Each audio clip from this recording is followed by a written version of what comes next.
Let's take a look at the QUADRANT 5300 HD2 single knotter.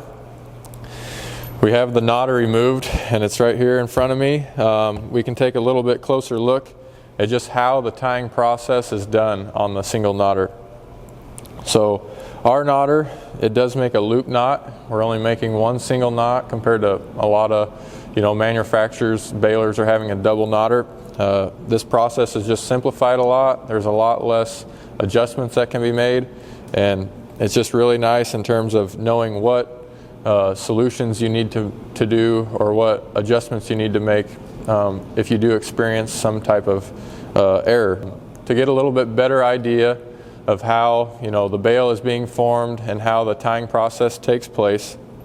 So on our single knotter, the twine is held in the retaining plate here and with the tucker finger, just to provide a little bit extra hold. So this twine is being pulled around the entire length of the bale and then back through and up in the needles. So as the needles come up, once the bale has reached the desired length, you will have the tucker finger open, the needle comes up, and this tucker finger will close again. And so now we have both strings here, the one from the retaining plate and as the needles brought it up. And then the bill hook will turn with both strings. It will open to grab and tie the knot. And then the one from the retaining plate will be reclamped and cut, and it's still on the bill hook until later, as a different bale is being formed, it will tighten the knot and it will pull off the bill hook. So that's just a little simple guide through how the single knot is made on the QUADRANT 5300.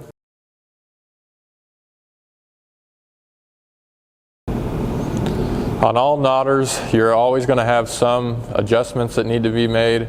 And, based on field conditions or crops, you're going to have to make adjustments on the knotter itself to make sure everything is tying correctly. So as we go through, we're just going to go through some of the typical things you might see or need to adjust. And one quick note that I want to make is on all QUADRANT 5300s, we do provide this 10 steps for tying adjustments, and it also has typical knotting failures or issues that you might experience, and with each one of those we have like the recommended steps and procedures that you need to go through in terms of if this knot looks this way, if it's broken in this certain place, what adjustments do we need to make and look at first. So a typical knotting issue that you may have is if the knot itself is loose. When we experience something like that, the first thing that you want to take a look at is the bill hook.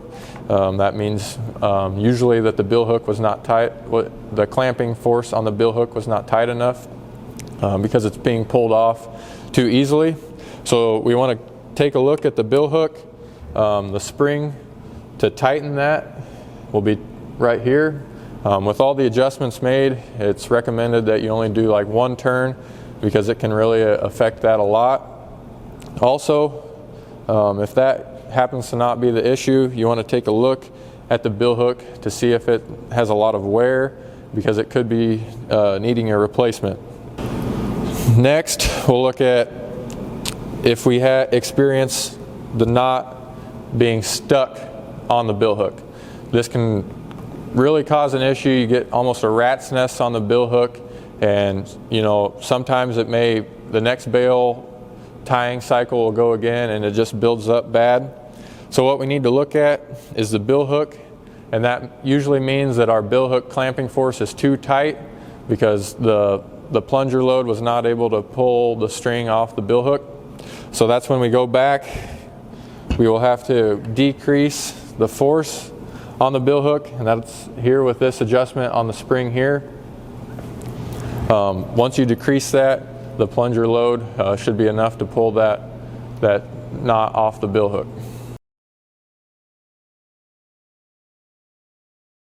There are two faces that I like to talk about just to help you understand the tying and what issue or where to look at for that issue. So I would call this the top face of the string, and then here is what I call the front face of the string that comes up with the needles to tie the knot.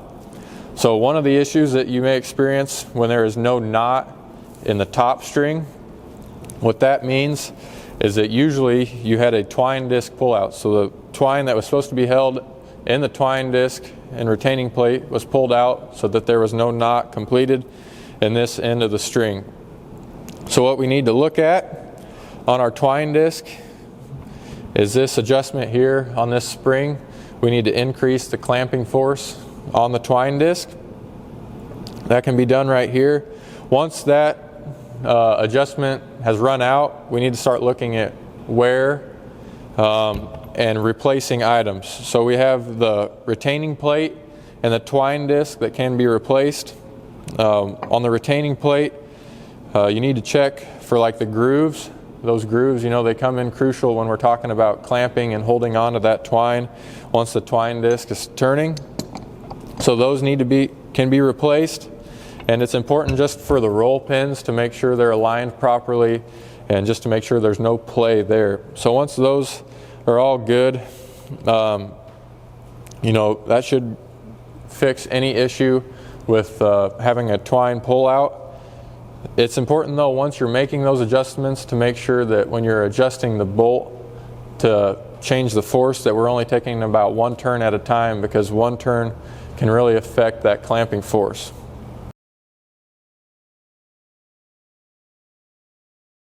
So the next thing would be if we experience the knot missing on the front face of the bale. So on the front face, that usually means that we have an issue with needle height or alignment.